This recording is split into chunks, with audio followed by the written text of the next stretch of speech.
afhayeenka madaxtooyada jamhuuriyadda Somaliland Maxamuud Warsame Jaamac oo muddooyinkii u dambeeyay kormeer shaqo ku kala bixinaya deegaanada kala duwan ee gobolka Sanaag ayaa saaka kormeer ku tagay deegaanka Guuralaangiciye oo waqooyi galbeed kaga beegan degmada Cerigabo. Deegaankani oo muddooyinkii u dambeeyay ay bulshada deegaankani ka caawinayeen biyo la'aan isla markaasna ceelka deegaankani uu fadhiyay ayaa waxa uu afhayeenka madaxtooyada jamhuuriyadda Somaliland soo booqday ceelka deegaankaasi oo in ka badan 70 sano ay bulshada deegaankani ku tiirsanayeen. waxaan ugu horeyntii halkaasi ka hadlay odayaashii waxgaradka deegaanka Guuralaangiciye iyagoo ugu baaqay xukuumadda Somaliland iyo afhayeenka madaxtooyadu inay gacan weyn ka qaataan dib u dayactirka ceelkani. wafdida sharafta leh ee wato Maxamuud Warsame Jaamac Ali Muuse aad iyo aad baan u salaamayaa dhammaantood waxaan ku salaamayaa diinta inta bacd ceelka laga waramayo waa ceelkii u horeeyay waxay ugu badan yihiin buurta la yiraahdo caga surdeed dadkeedu wuxuu ka cabaa ceelkaas ku cabjay waxa ku dhacay ceelkii markii laga waayay qaxooti la kala qaxo marka ayaan hadalka ku xignaafiyeen waxaanu ka doonaynaa mar haddaad maanta baahidii aragtay oo noogu timi Guuralaangiciye noogu timi oo qayladhaan noogu timi lagu sheegay oo halka intaas oo kilo wuxuu soo socday imka wuxuu jiraa waa 18 kilomitir 20 kilomitir buu joogaa Cerigabo ka badan marka waxaanu leenahay afhayeen ya ku waranay dawladii u wargay madaxweynaha nooga wargay dawladda Jumhuriyadda waxaan ka codsanaynaa afhayeen waa lagu sheegay baahidii asaasiga ahayd ee taalay meesha majority-guna waa ceelka haddii biyo la waayona waxa weeye nolol lama haysto weey xilligan aynu galay waa kaliisha waxay qolada dhaqanku waxay yiraahdaan mula caroor bay yiraahdaan يعني wax kasta oo noole ah waxay isiraahdaan meel biyo jiraan doono baahida waa lagu sheegay yiraahdo sida lagaaga soo waramay ayaa hadalku iskaga eg yahay ilaahay baa noo ka keenay ilaahay baa ka soo geeyay inanka iyagii baa tahay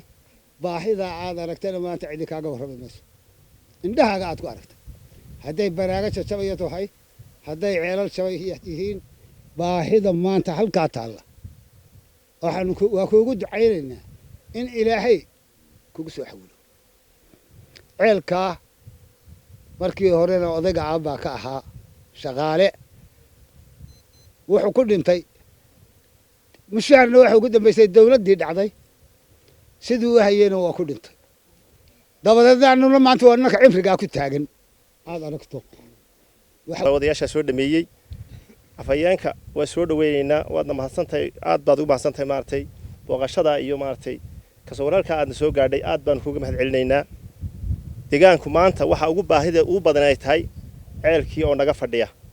marka insha Allah taala maanta waxa leeyahay nin haraday dhag wax ka maqlaa biyo waa la hayaa dhagna wax ka maqlaa biyo lama hayo sidaa darteed afhayeenka waxaan leenahay oo mantaawun insha Allah taala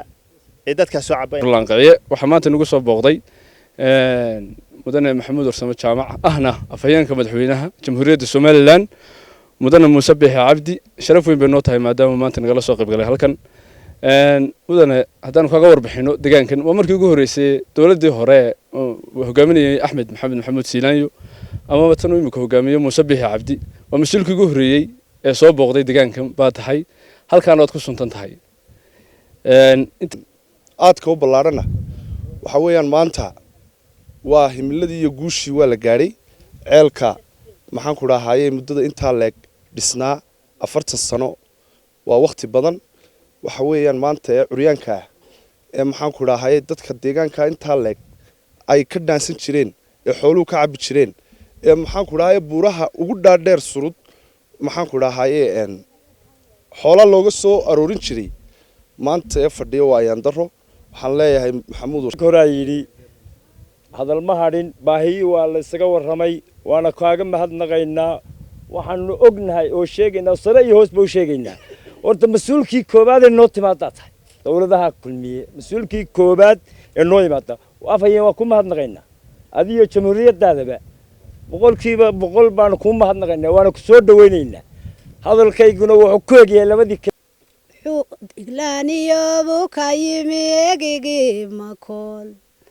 diyaaradda wuxuu ka soo raacay dalan dhoweyn diriyow reer tolka waa ku doonayaan diyaarad igoon ahayn bay ku soo dalbeen waxay ka doonayaan daayinow ku sii